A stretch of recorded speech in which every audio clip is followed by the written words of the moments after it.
Vamos seguir com o assunto agora. Gabigol saiu nas últimas horas que o atacante do Flamengo foi denunciado por uma suposta tentativa de fraudar no antidoping. A Procuradoria da Justiça Desportiva Antidopagem denunciou o Gabigol por tentativa de fraudar um exame de controle de doping. O caso ocorreu no dia 8 de abril deste ano, no Ninho do Urubu, centro de treinamento do Flamengo. Com a denúncia, o atacante irá a julgamento, ainda sem data, no Tribunal de Justiça Desportiva Antidopagem, por infração no artigo 122 do Código Brasileiro Antidopagem, que se refere à fraude ou tentativa de fraude de qualquer parte do processo de controle. O código prevê suspensão de até 4 anos em caso de condenação. O atacante é acusado de dificultar a realização do exame desde a chegada dos oficiais responsáveis pela coleta no Ninho do Urubu, às 8h40 da manhã do dia 8 de abril. À exceção de Gabigol, todos os demais jogadores do Flamengo fizeram o exame antes do treino das 10 horas da manhã. Segundo os relatos dos quais o Globo Esporte teve acesso, e a denúncia também se baseou, o atacante prejudicou o trabalho dos oficiais de diversas maneiras. Além de fazê-los esperar, ele os teria desrespeitado e não seguido os procedimentos corretos. A análise específica do passaporte biológico determina que deve haver repouso de 2 horas depois de atividade física, tempo que não foi cumprido por Gabigol. Os outros atletas fizeram a coleta antes do treino. De acordo com os responsáveis pelo exame, o jogador não se dirigiu a eles antes do treino. Depois da atividade, os ignorou e foi almoçar. Tratou a equipe com desrespeito, não seguiu os procedimentos indicados. Depois de 90 minutos, pegou o vaso coletor sem avisar ninguém, irritou-se ao ver que o oficial o acompanhou até o banheiro para a coleta e, ao fim, entregou o vaso aberto, contrariando orientação recebida. O processo, conhecido como doping surpresa, é realizado pela Autoridade Brasileira de Controle de Dopagem e costuma ocorrer sem aviso prévio nos centros de treinamentos. Gabigol recebeu a primeira notificação sobre a tentativa de fraude no dia 30 de maio. E aí já tem uma nota divulgada pelo Gabigol e pelo Flamengo também. Daqui eu vou pegar do Flamengo, temos a do Gabigol aqui. Abre aspas. O atleta Gabriel Barbosa, sua família e staff tomaram conhecimento da matéria publicada nesta sexta-feira. O jogador do Flamengo vem a público confirmar que o exame foi realizado e o resultado apurado já deu negativo. Diante de tal informação, não há nada que possa ferir ou infringir as normas protocolares. Reiteramos que em nenhum momento o atleta tentou fraudar o exame. Seguimos à disposição para quaisquer esclarecimentos, disse a nota oficial do Gabigol. E para fechar aqui, temos também a nota do Flamengo. O Flamengo divulgou ali uma nota também. Tá aqui, abre aspas, nota do Flamengo. O atleta Gabriel Barbosa... não, essa aqui é do Gabriel, do Flamengo tá aqui. O Flamengo, abre aspas, o Flamengo ainda não foi intimado do oferecimento da denúncia feita pela Procuradoria. E tão logo seja intimado, atuará na defesa do atleta. Não obstante, pode adiantar que não houve qualquer conduta intencional ou tentativa do atleta para efetuar ou impossibilitar o controle de dopagem. O Flamengo confia na justiça desportiva e entende que os fatos narrados não configuram uma falta típica, sendo não mais que um mal entendido. Fecha aspas, a nota do Flamengo, Flávio Prado. Bom, eu conheço bastante, desde criança, Vanderlei Nogueira também, o doutor Fernando Antônio Solera, filho do nosso querido Fernando Solera, que, aliás, semana passada fez 91 anos, está muito bem, graças a Deus. E o doutor Fernando, ele normalmente tem até mandei uma mensagem aqui para ele, né, para ver se ele responde alguma coisa. Existem esses procedimentos, são procedimentos legais, isso vem lá de cima, lá da UADA, que é um órgão internacional, e esse procedimento ele vale para qualquer tipo de esporte, qualquer atividade e a qualquer momento. Quando o atleta ele está em atividade, ele está sujeito a esse exame surpresa. E existem protocolos que têm que ser seguidos. É óbvio que eu não conheço esses protocolos em detalhe. Você citou alguma situação de entregar com o recipiente vazio e tal. Por que o fiscal acompanha? Para evitar que se acrescente uma urina, alguma coisa assim, enfim, né, uma urina externa. Todo esse procedimento tem que ter uma norma, uma base internacional. É internacional esse tipo de coisa. É óbvio que eu não estava lá, não sei o que aconteceu, mas a Procuradoria, por ter feito a denúncia, deve ter sentido que houve alguma coisa que gerou uma situação de desconforto.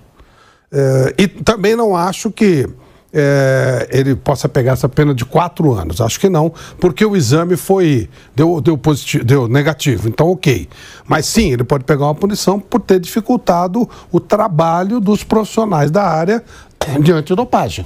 Coisa que os outros jogadores não fizeram de acordo com o que está sendo colocado aí na notícia. Então ele pode sim tomar uma punição, isso é uma coisa internacional. E aí o Flamengo pode apelar para onde quiser que vai chegar na UADA e vai dar o mesmo resultado. Aí no caso me parece que o problema foi a conduta do Gabigol e não exatamente o resultado. Se ele se negasse a fazer, aí ele ia ser considerado como positivo. E aí sim, mas não foi o caso, ele acabou fazendo. E aí vai se julgar o nível de problema que tem você entregar, por exemplo, o recipiente sem a tampa. Isso. Aí vai ser chamado um perito, provavelmente o doutor Fernando Solera mesmo. Alteraria o Isso, exatamente. Alteraria. O tempo que ele demorou para fazer, se isso... Tipo assim, a substância X, depois de X horas, ela não faz mais efeito. Se isso for comprovado, tipo assim, ele teria que fazer às 8 da manhã, fez às 2 da tarde. Às 2 da tarde, a substância X, ela já não tem mais efeito, mesmo que tenha sido consumida. Aí pode ser considerado doping, se for esse o caso. Se não, ele vai ser provavelmente punido pela maneira que dificultou as coisas. Ou seja, não quis seguir o protocolo normal que todo mundo tem que seguir. É aquela história, né? Você chega no banco e tá uma baita fila. Você tem que seguir a fila. Você sair da fila, os caras vão ficar bravos com você. É mais ou menos por aí. Ele fugiu de toda a questão protocolar. Agora, se há alguma substância que às 8 da manhã tem um resultado e às 14 outro resultado, e isso poderia estar sendo, né, colocado nessa questão aí ele pode ter problemas mais sérios. Isso que o Flávio citou, sobre isso. Isso que o Flávio citou, até está aqui em parte da denúncia de, por exemplo, esconder ali na hora de ir fazer o exame, né? Está aqui, ó, a própria tentativa de esconder a sua genitália no momento da coleta de urina configura uma tentativa de fraudar uma fase do exame. Porque em alguns casos, é por isso que isso vai sendo, digamos assim, aperfeiçoado. Antigamente, quando começou, o jogador escolhido ia urinar sozinho. E em alguns casos, ele levava o líquido na virilha, um outro líquido. Sim. Ele estava dopado e ele colocava uma outra urina, que estava, digamos assim, saudável com relação a doping. E como isso foi sendo aperfeiçoado, ficou exatamente estabelecido que ele tem que urinar ao lado do comissário do controle antidopagem, olhando que ele realmente é quem está urinando naquele momento, cedendo o material. É por isso que isso está incluído aí. Isso. E na denúncia não aconteceu isso. Não teve isso. Exato. Então, eu só estou colocando por que tem essa observação. Mas o que eu queria abordar é que isso aconteceu no dia 8 de abril. Essa lerdeza. Nós estamos aqui no Natal, já sentados, esperando o Papai Noel. essa lerdeza. É um episódio que aconteceu no dia 8 de abril. Isso é terrível. Isso é terrível, né? Isso é terrível. Isso é uma coisa que tinha que ser resolvida na semana seguinte. Olha, tá acontecendo isso, que acabou, morreu. Agora, um episódio de 8 de abril, sendo arrastado até agora, e ainda emitindo notas oficiais e tal, quer dizer, uma coisa que está viva, mas que aconteceu no dia 8 de abril. Vamos admitir que ele estivesse usando alguma substância proibida. Vamos admitir, é só uma hipótese. Certo? Quantos jogos ele atuou? Veja. Se ele tivesse decidido o campeonato, por exemplo. Isso, quer dizer, é uma loucura isso. Isso é para colocar sorvete na testa. É isso. Agora um intervalo, mais um na Rádio Jovem Pan, no YouTube seguimos, no rádio voltamos já já. Seguimos no YouTube, Mauro César Pereira, essa denúncia, né, que veio à tona nas últimas horas, claro, ainda vai repercutir nos próximos dias. De fato, dá para notar que pelas notas oficiais houve no mínimo ali uma confusão, né, porque o Flamengo confirma, o Gabigol também confirma, mas negam, claro, qualquer tentativa de fraude. Pois é, isso eu acho que não vai dar em nada. Vai dar em nada. Vai ficar por isso mesmo, ficar muito barulho por nada e tal, a não ser que desse um resultado outro no exame. Acho curioso que isso tenha vindo só agora. Muito estranho. Isso aí. Quem vazou isso, hein? Agora. Com que interesse? Porque assim, o Gabigol, claramente, ele está desagradando pessoas. Quando ele vai no Charla Podcast e fala do Corinthians, como falou, ele desagrada. Claro. Ele tem contrato com o Flamengo. Aí ele fala do Corinthians como ele falou. É evidente, se fosse o São Paulo, o Vasco, qualquer outro time, né?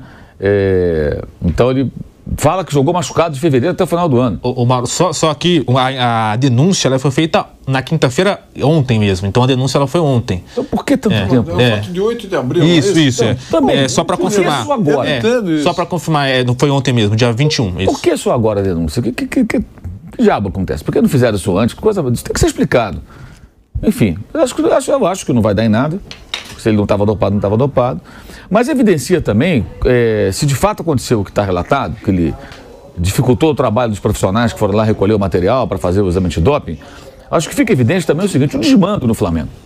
O jogador faz o que quer. Meu amigo, você é um jogador profissional. Tem uma equipe aqui para poder colher material para um teste surpresa aqui de antidoping.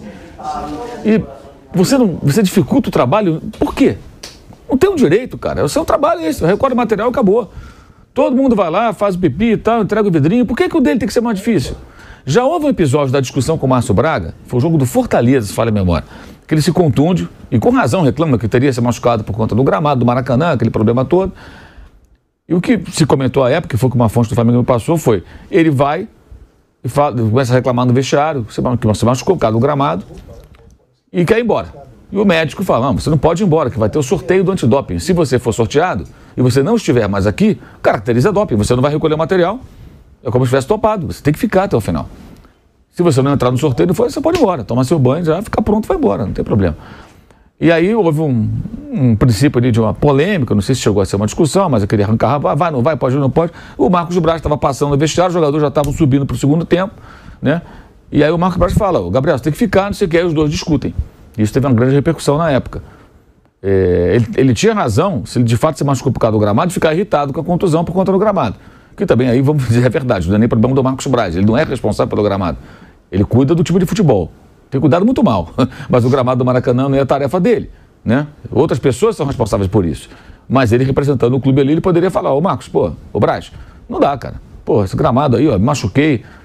Ah, mas não é comigo e tal. Então você leva o problema aí a quem de direito, porque não dá para continuar jogando aqui. Ele teria toda a razão, mas querer ir embora ele está errado. Então você percebe assim, que existe de fato uma situação, para mim é muito clara, que os jogadores, parece que em alguns momentos, ou alguns jogadores pelo menos, não respeitam muito a hierarquia, o clube, né? Faz o que quer. Partindo do princípio de que todo relato que foi feito nas matérias, que foram publicadas hoje, traduz uma realidade. Eu estou me baseando nisso. Porque não tem porquê, cara. Vai lá e faz o exame. Ó, chegou o pessoal aqui, tem que fazer, vai lá, faz o exame, acabou, tchau, problema nenhum, não deu negativo. Por que esse barulho?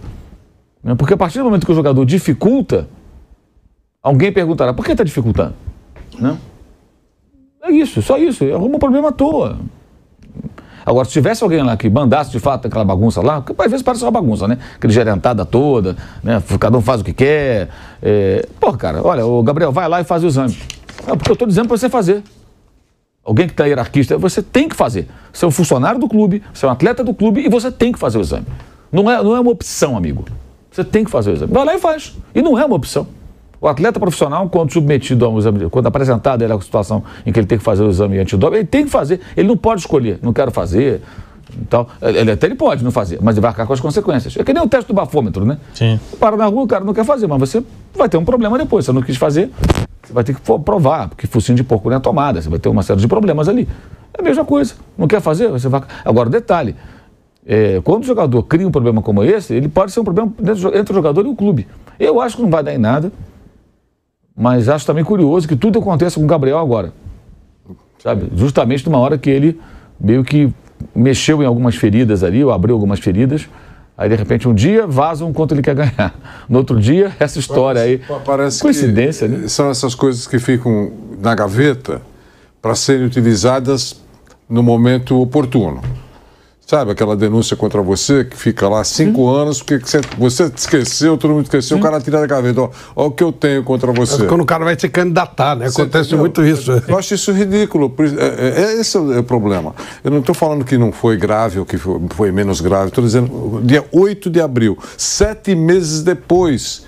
E o relatório, Vanderlei, é feito na mesma semana. Na hora, lógico. E é encaminhado. Isso aí é coisa burocrática. A parte médica é legal saber por que isso, né? Eu acho. Seria interessante, né? Alguém responsável responder.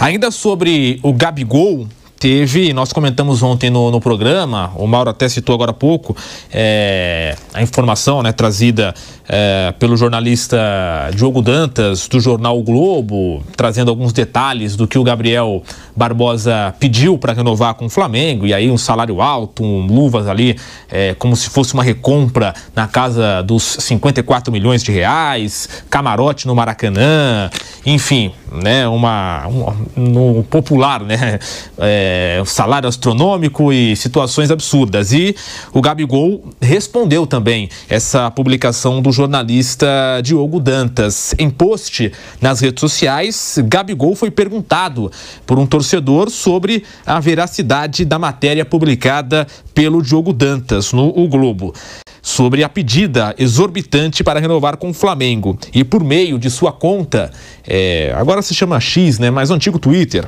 tá aí na tela do YouTube, para você que nos acompanha com imagens, a resposta do Gabigol. Tá aí, né, o Marcos Alves Souza, né, perguntou: essa matéria é verdade? E aí o Gabigol responde: sério que você acreditou nisso? E coloca umas risadas ali, umas carinhas, né, de risadas. As informações davam conta de que o atacante havia pedido uma valorização salarial que o tornaria o jogador mais bem pago do futebol brasileiro. Além disso, o camisa 10 também gostaria do pagamento de um bônus que seria feito 2 vezes por ano até o final do novo contrato, somando cerca de 54 milhões de reais. Então tá aí essa resposta do Gabigol, em resposta, né, claro, à matéria publicada pelo jornalista Diogo Dantas. Então tá aí, o Gabigol disse que não é verdade, né? Ele dá a entender que não é verdade, que ele não pediu tudo isso, não pediu o camarote, não pediu esse salário astronômico, um pouco ali de 50%, né, do salário atual do Gabigol. E teve também o Marcos Braz dizendo que não vende Gabigol, depois de toda aquela história do Rubão, do Augusto Melo, enfim, dos novos mandatários do Corinthians, dizendo que querem abrir negociação, querem o Gabigol, vão sondar, né, enfim, vão tentar. E aí o Marcos Braz, em resposta ao Globoesporte.com, o Marcos Braz diz que não vende o Gabigol. Temos a arte para colocar na tela, em meio a todo esse burburinho, abre aspas: Gabigol não está à venda. A gente conta com ele no ano que vem. Gabigol tem 1 ano de contrato, é um ativo do Flamengo, é um ídolo do Flamengo, é um dos jogadores mais importantes da história do Flamengo e um dos que mais ganhou títulos pelo clube. O jogador interessa ao Flamengo, interessa que ele esteja dentro do plantel do Flamengo. Se tem alguém conversando ou não, isso não me importa. O jogador tem uma multa rescisória grande. Fecha aspas. Então tá aí o Marcos Braz dizendo que o Gabigol não está à venda, né? Não está ali no mercado. E para a gente colocar na roda os comentaristas, o Augusto Melo, presidente eleito do Corinthians, Vanderlei Nogueira, você vai gostar dessa. Ele admitiu que não tem como pagar a multa do Gabigol. Sério? Será que é verdade isso, né? A declaração... Mas por que tá fazendo esse escândalo? Então, aí que tá, né? Pelo que a gente... A Ferrari que você falou ontem, mas falei antes do programa aqui. Pelo que a gente entendeu, né? Ele não tem o dinheiro para multa, ele quer abrir negociação com o Flamengo. Só que o Flamengo não quer abrir negociação. E a declaração do Marcos Braz fez ali... É uma situação interessante. Nós vamos colocar a arte do Augusto Melo. Então, vamos lá, pode colocar a arte aí pra gente ler aqui. Até me perdi. Abre aspas. A ética, primeiro, é o Flamengo ter vontade de transferir o atleta para nós. E depois o atleta querer estar conosco. Multa é inviável pagar. Não temos condições. Não entendo. O que queremos, aí tá, ele explica, o que queremos é um acordo, envolver atletas, mas é uma conversa sem expectativas, não é para agora. Tem conversa, mas qualquer coisa a gente parte para outros. Com calma, sem pressa, porque o modelo da gestão mudou. Não vamos contratar com as gestões anteriores. Vamos contratar monitorando para não errar. Houve um contato por telefone que havia interesse de conversar, sem compromisso. Se houver a possibilidade de se transferir, tudo bem. Se não der, partimos para outra. Direto com o presidente e vice para ter conversa sem atravessador. Está caminhando para ser amanhã. No caso, ele deu essa entrevista na quarta, né? Em uma reunião olho a olho com o Braz aqui em São Paulo. Vamos ver se dá para seguir com o interesse. Fecha aspas. Foi a declaração do presidente eleito do Corinthians, Augusto Melo. Tá aí, Vanderlei Nogueira. Ele admite que não tem dinheiro para pagar a multa. Mas tem interesse. Interesse. Eu falei pro Flávio. Flávio, tem um carro que eu sou muito apaixonado, que não vou ter nunca na vida, nem no futuro, futuro que eu digo, se eu voltar para esse mundo, aquelas coisas todas, né, que é uma Ferrari, né? Eu acho que fica assim, só de ficar perto, assim, eu acho que uma coisa linda, maravilhosa. Aí eu passei na agência que tem aqui na cidade de São Paulo, entrei lá, pentelhei o vendedor, expliquei, pedi que ele me desse detalhes de toda a potência daquela máquina maravilhosa, e ele foi muito atencioso e explicou. E quando eu nem perguntei o preço, eu falei, é muito caro, ele falou, é um pouquinho. Eu falei, tá bom, obrigado, vou embora. Porque eu pentelhei o cara e não tem a menor chance de comprar. No caso do Gabigol, só se acontecer alguma coisa assim milagrosa. Ele assina por amor ao Corinthians. Eu quero jogar por amor ao Corinthians. Ele assina na metade do ano. Não é verdade? Ele pode assinar com um clube, ele assina. Como tem que ser feito um contrato, contrato sempre tem que ter um valor. Então coloca lá, $1 por mês. Esse é o valor. É um valor simbólico para que você possa registrar um contrato. Acabou, ele vai jogar por amor ao Corinthians. Poxa vida, sabe, você tem que saber o que você está falando. Eu estou falando muito sobre o presidente Augusto Melo, que ele não assumiu ainda. Eu acho que ele está escorregando a cada entrevista que ele dá. Escorregando, criando expectativa, falsa expectativa. Quando ele cita que Gabigol tem a cara do Corinthians, que o Soteldo, que aliás fechou com o Grêmio hoje, que o Soteldo tem a cara do Corinthians, ele citou um outro jogador, agora lembrei, Marcos Leonardo, que tem a cara do Corinthians. Rodrigo Caetano, que é o diretor do Atlético. Rodrigo Caetano, que ele foi o único que ele confirmou que teve interesse. Aí quando perguntaram para ele sobre, mas e qual é então, já que não deu certo com o Rodrigo Caetano, quem será o outro? Ele respondeu, não tem ninguém, mas está muito próximo. Não tem ninguém, está muito próximo, é para mandar para terapia. Entendeu? Então é complicado isso. E quando ele fala esses 3 jogadores, ele citou esses 3 jogadores, ele cria uma expectativa na torcida de que se não forem esses 3, serão jogadores equivalentes, ou não é verdade? Ele fala o nome do Gabigol e contrata o Nogueirinha. Não dá, cara. Tem que tomar cuidado com o que fala. O Corinthians, o que menos o Corinthians precisa é continuar enxugando gelo, como enxugou até agora, em função da administração dos últimos anos. Então eu acho que tem que ser transparente, não tem grana.